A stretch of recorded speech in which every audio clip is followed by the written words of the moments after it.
Hello అండి, అందరికీ నమస్కారం. నేను మీ కట్ట కార్తీక్. ఎప్పుడూ వివాదాల్లో ఉండేటువంటి తెలుగు రాష్ట్రాల్లో ఈ సంవత్సర కాలంలో అత్యంత ఫేమస్ పొందిన జంట దువ్వాడ శ్రీనివాస్ మాధురి గారి మీద హైదరాబాద్లో కేసు నమోదైంది. వాళ్ళకు 2 రోజుల క్రితం రాత్రి ఫామ్ హౌస్లో పార్టీ చేసుకుంటూ ఉండగా పోలీసులు వాళ్ళని పట్టుకున్నారు. అంటే పర్మిషన్ లేకుండా పార్టీ చేసుకోవటం, ఆ పార్టీలో విదేశీ మద్యం సేవించటం, హుక్కా కూడా వాళ్ళ పార్టీలో ఉండటం వల్ల వాళ్ళ మీద కేసు నమోదు చేశారు. అయితే అక్కడ పార్టీ ఏంటి అన్న దాని మీద క్లారిటీ లేదు. దువ్వాడ మాధురి గారి బర్త్డే వేడుకలు అని చెప్పేసి అంటారు. కాదు, పాదసారథి అనేటువంటి ఒక వ్యక్తి బర్త్డేకి మేము గెస్టులుగా వెళ్ళామని వాళ్ళు చెప్పుకుంటున్నారు. ఇంకా దాని మీద ఇంకా క్లారిటీ లేదు. ఆ ఫామ్ హౌస్ అయితే పాదసారథి అనే వ్యక్తిదట. ఆ ఫామ్ హౌస్లో పర్మిషన్ లేకుండా పార్టీ చేసుకుంటున్నారు, పార్టీలో విదేశీ మద్యాన్ని సేవిస్తున్నారు, హుక్కాను కూడా కలిగి ఉన్నారట. ఇప్పుడు ఆ పర్టికులర్ విషయం మీద కేసు నమోదు చేశారు. వాళ్ళ మీద గతంలో తిరుమల తిరుపతి దేవస్థానంలో పర్మిషన్ లేకుండా రీల్స్ చేశారు అన్న దాని మీద కూడా గతంలో కేసు నమోదైనట్టు వార్తల్లో చూసాం మనం. ఎప్పుడూ వివాదాలకు కేరా పాటర్స్ కానీ వీళ్ళు ఉంటారు.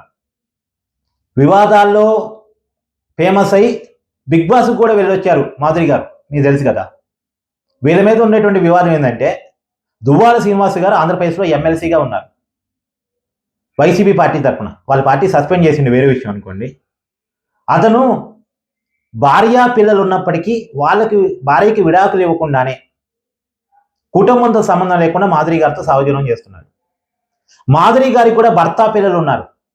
భర్తకి విడాకులు ఇవ్వకుండానే దువ్వాడ శ్రీనివాస్ గారితో సహజీవనం చేస్తున్నారు.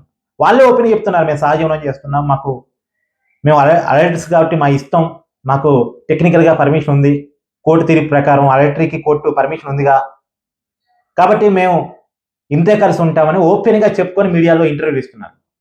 మీడియా ఇంటర్వ్యూలు ఇచ్చేవాళ్ళు ఫామ్ హౌస్ కల్చర్ వరకు వెళ్ళారు. మరి ఎలా ఉన్నారో చూడండి.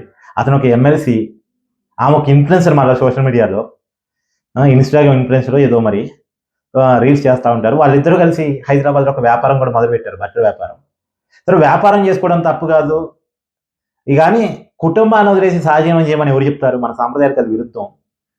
మరి వీళ్ళు కలిసి ఉండి ఇలా విచ్చలవిడిగా తిరుగుతూ పార్టీలు చేసుకుంటూ, అది కూడా పర్మిషన్ లేని పార్టీలు, దాంట్లో మళ్ళీ విదేశీ మద్యాలు, హుక్కాలు, అంటే వీళ్ళు కల్చర్ని ఎటువైపు తీసుకెళ్తున్నారు?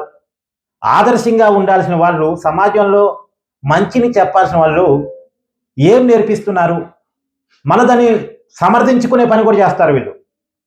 సో వీళ్ళ జంట మీద, వీళ్ళు చేస్తున్న వైపరీత్యాల మీద మీ అభిప్రాయం కూడా కామెంట్ రూపంలో తెలియజేయండి. Thank you.